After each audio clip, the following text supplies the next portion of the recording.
Assalamualaikum warahmatullahi wabarakatuh. Selamat datang di kelas 11 114 PP Syamsul Alam, ruang kolaborasi budi pekerti dan kreativitas dengan jumlah anggota 5 orang, Ima, Irma, Tri, Ruby, dan Cici.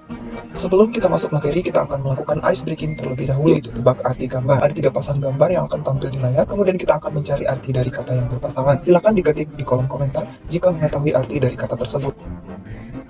Jika terlewat, silakan di-pause dan di-rewind kembali.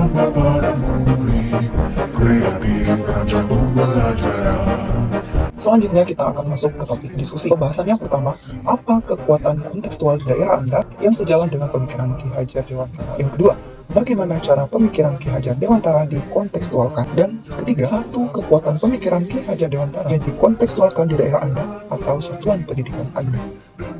Selanjutnya, pemikiran Ki Hajar Dewantara tentang sosiokultural. Ki Hajar Dewantara atau disingkat KHD, pendiri Pendidikan Nasional Indonesia, mengajarkan bahwa pendidikan harus mencerminkan dan menghormati kebudayaan lokal sambil memberikan bekal yang relevan untuk menghadapi tantangan global. Konteks sosiokultural daerah kita memiliki kekayaan yang unik, nilai-nilai, tradisi, adat istiadat, dan norma-norma sosial yang menjadi pilar kuat yang membentuk identitas masyarakat. Pemikiran Ki Hajar Dewantara menekankan pada pendidikan berbasis karakter dan kreativitas sesuai dengan semangat kearifan lokal. Pendidikan yang memahami dan mengintegrasikan nilai-nilai tersebut mampu menciptakan individu yang berdaya, memiliki identitas kuat, dan siap berkontribusi pada masyarakat. Dalam konteks sosiokultural di daerah, terdapat beberapa kekuatan yang sejalan dengan pemikiran Ki Hajar Dewantara. Selanjutnya kita akan masuk ke bagian inti. Pertama adalah budi pekerti. Menurut Ki Hajar Dewantara, budi pekerti atau watak atau karakter merupakan perpaduan antara gerak pikiran, perasaan, dan kehendak atau kemauan sehingga menimbulkan tenaga. Selanjutnya, budi pekerti sama dengan keselarasan, di mana menurut Ki Hajar Dewantara menggunakan tridaya kekuatan yaitu cipta, rasa, dan karsa. Konsep ini mendefinisikan slogan untuk membangun budaya dan identitas bangsa dengan memaknai cipta yang merujuk pada kreativitas dan inovasi, rasa mengacu pada kepekaan terhadap nilai-nilai moral, dan karsa merujuk pada imajinasi dalam menciptakan masa depan yang lebih baik. Secara khusus, cipta bersinggungan dengan kekuatan pikiran untuk merancang atau membuat sesuatu, rasa bersinggungan dengan kekuatan hati manusia untuk menanggapi sesuatu, sedangkan karsa adalah semangat atau dorongan dalam diri manusia untuk berbuat sesuatu.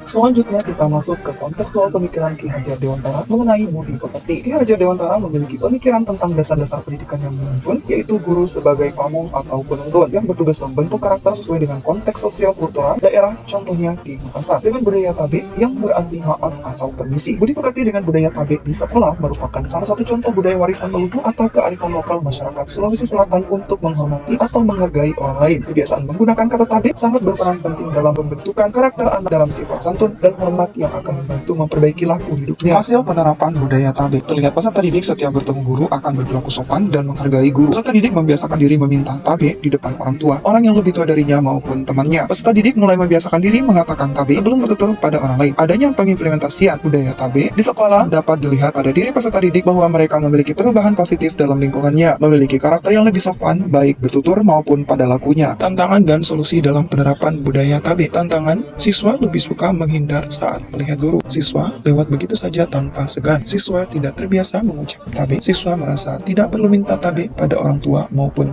terhadap teman. Solusi, guru harus lebih dekat dengan siswa. Guru menjadi role model penerapan budaya tabe. Guru dan orang tua harus bekerja sama membiasakan budaya tabe. Guru memahamkan siswa betapa pentingnya saling menghargai dan menghormati. Kontekstual pemikiran Ki Hajar Dewantara mengenai budi pekerti sama dengan keselarasan. Budi pekerti dengan budaya 5S di sekolah mengacu pada konsep yang bertujuan untuk menciptakan lingkungan yang lebih positif, ramah, dan harmonis dengan mengolah cipta, rasa, dan karsa peserta didik yang diimplementasikan dalam aktivitas sehari-hari. S pertama adalah senyum. Dikategorikan sebagai ibadah. Ini menambah manisnya wajah, melumpuhkan musuh, dan memperkuat tali persaudaraan. S kedua adalah salam. Untuk pernyataan hormat dalam Islam, salam berarti Assalamualaikum warahmatullahi wabarakatuh. S ketiga adalah menyapa memudahkan kita untuk lebih akrab, berkomunikasi, dan saling kontak. S keempat adalah sopan, menjunjung tinggi nilai-nilai, menghormati, menghargai, dan berakhlak mulia. S kelima, santun, berperilaku sesuai aturan dan norma, serta prioritaskan kepentingan orang lain.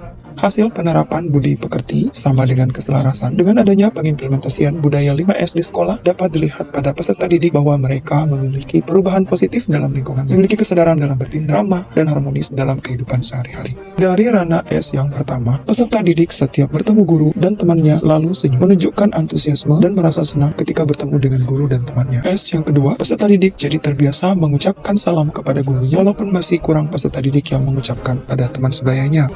Yang ketiga, peserta didik sudah mulai menyapa, walau hanya guru dan teman yang mereka kenali saja. Yang keempat, peserta didik sudah menunjukkan sikap menghormati dan menghargai setiap perbedaan yang ada di lingkungannya.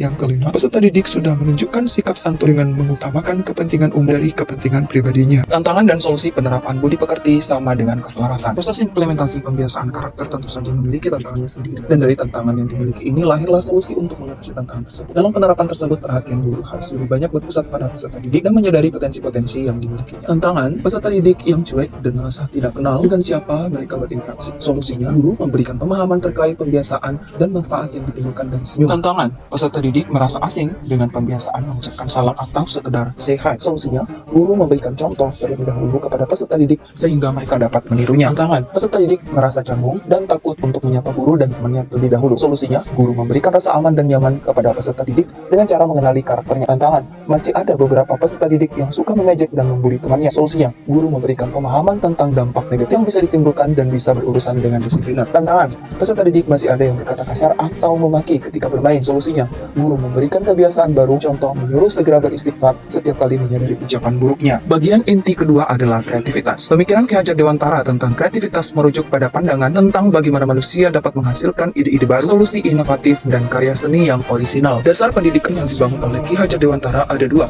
yaitu kodrat alam dan kodrat zaman. Kodrat alam mengikuti sifat dan bentuk, sedangkan kodrat zaman mengikuti isi dan irama. Pemikiran Ki Hajar Dewantara tentang nilai-nilai kreativitas mengikuti keragaman, budaya, suku, sosial, sejarah, dan agama.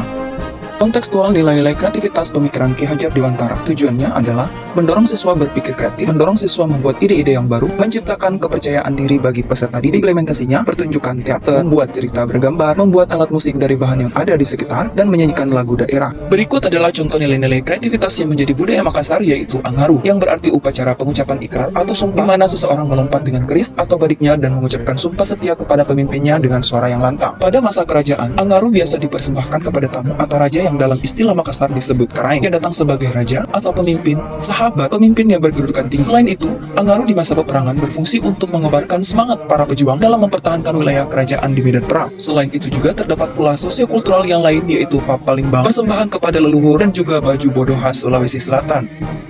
Sebagai kesimpulan, pemikiran Ki Hajar Dewantara tentang pendidikan tidak hanya tentang penguasaan ilmu pengetahuan, tetapi juga pembentukan karakter dan moral siswa. Konsep ini masih relevan dengan pendidikan karakter yang menjadi salah satu fokus utama dalam kurikulum pendidikan di Indonesia saat ini. Itulah penjelasan tentang budi pekerti dan kreativitas Ki Hajar Dewantara yang relevan dengan budaya lokal. Terima kasih sudah menonton dan sampai jumpa lagi.